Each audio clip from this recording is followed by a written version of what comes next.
Mabuhay! It's your boy Barangay Bikini coming to you again here on YouTube. This time we're going to talk about some of the places for digital nomads to stay here in the Philippines. We're going to talk about the most common place. We're going to talk about my personal favorite of where digital nomads should stay. And I'm even going to discuss a hidden gem, maybe even a second hidden gem, to give you an idea of where you should stay here in the Philippines if you're a digital nomad coming here for the first time. I'm also, if you stay to the end of the video, going to give you a little tip that'll save you 20 to 25% on the cost of your housing here in the Philippines. And no, it's not a discount code. Okay, let's get started. All right, first we're going to discuss the big one, the obvious one, the place where all digital nomads tend to stay when they first come to the Philippines, and that is Manila. Manila is the capital of the Philippines and a population of about 15 million. It is a very, very, very, very large metropolitan area. Two neighborhoods in Manila make up the majority of places where digital nomads tend to stay in the Philippines, and that is Makati and BGC. Now, are they similar? Yes, extremely so. Are they expensive? Yes, extremely so. Are they exceptionally developed? Yes, extremely so. Both Makati and BGC have good options for housing, food, and public transportation, as well as co-working spaces, the latest in fashion, malls, technology, whatever you're looking for. I'm sure you can find it in BGC and Makati. Now, on to the downside of BGC and Makati. You are in an urban metroplex. You are in the center of the urban metroplex. So that means, despite the fact that you are in the home of over 7,000 islands, you will not feel like you're in an island. No.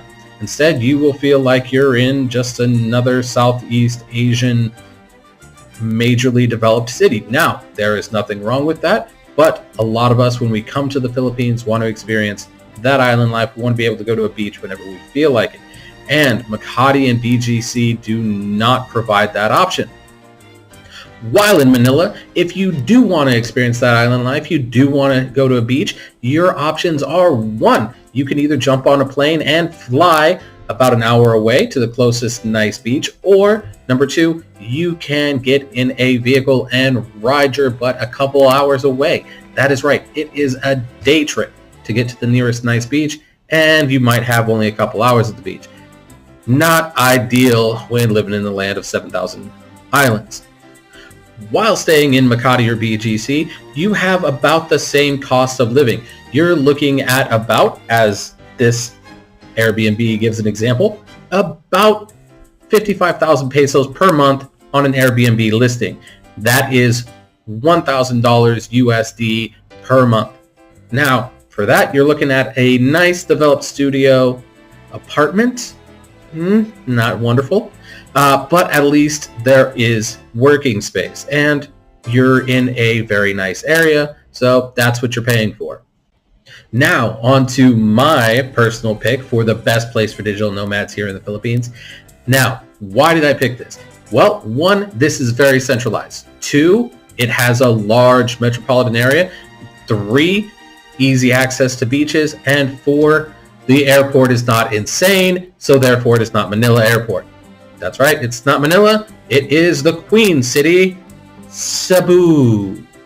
That's right, my favorite and my personal choice for digital nomads here in the Philippines is Cebu City. Why, you ask? Cebu City has two neighborhoods, that's right, two neighborhoods that are perfect for digital nomads. That is IT Park and Business Park. Now, they are very different in their culture, and I'll explain why. So, IT Park is very perfect for your young digital nomads. It has a 24-hour nightlife. It has food options that are open 24 hours. IT Park is home to many, many thousands of young remote workers, call center workers. It is always going, it is always vibrant, and good shopping. Also, high-speed internet is in almost every condo. Additionally, almost every condo has a generator. That means you don't have to worry about power and internet, the two biggest concerns for digital nomads here in the Philippines. Now, on to Business Park. Business Park, on the other hand, is more suited to a more upscale digital nomad looking for a more comfortable situation, a little cleaner environment, a little less of a nightlife. Now, Business Park is home to a lot of corporate offices, but it's also home to some of the richest in Cebu City when they stay in the city. Business Park is a very small area, but it does offer a lot of high upscale condos that have high-speed internet. Additionally, it has the best mall in Cebu City, right in the center heart of it. That is Ayala Central. It also has many parks for running and jogging, walking, whatever you want to do. It has a more westernized feel than IT Park. Additionally, it's much cleaner than IT Park, and it's easier to get to everything because it's in the center of the city as opposed to IT Park. Let's take a look at one of the condo options in IT Park. This one right here, it is a studio condo at Casa Rosa. Now, Casa Rosa is a decent condo structure in IT Park, but look at the price. You're only paying 45,000 pesos per month. That is roughly $800 USD per month on Airbnb. Now, remember, if you stick around to the end of the video, I'll teach you a lesson on how to pay a lot less than that. Here is another studio apartment in Cebu City. That is going to be this one right here at 46,000 pesos per month. Once again, near $800 USD per month. In Solanea, which is a wonderful, wonderful complex in Business Park. Now, Solanea has currently 3 towers. I think they're building a 4th and a 5th. And there is a large pool, large gym area, large play area for the kids, even a conference room for digital nomads. And best of all, the big mall is right next door. So why does Cebu City win out over Manila, in my opinion? Well, you have that lower cost of housing, you have easier access to beaches, and as I stated, you don't have to go through Manila Airport. If you've ever been through Manila Airport, you understand that. You understand. Now, time for a little fun. On to the hidden gem. My pick for a hidden gem for digital nomads here in the Philippines is none other than the area of Siargao on the island of Siargao. Those of you that are familiar with surfing might have heard of Siargao. Why? Because it is home to the best waves in Asia. That is right.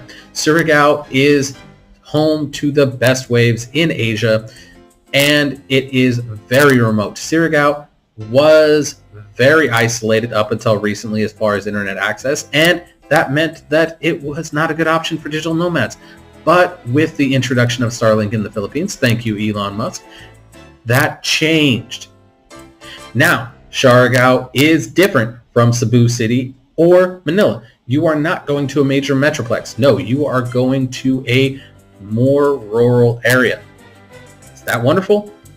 To some of us, yes. To some of us, no. All depends on what you're looking for.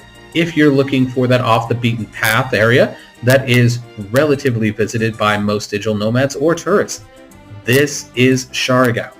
It is a true hidden gem here in the Philippines.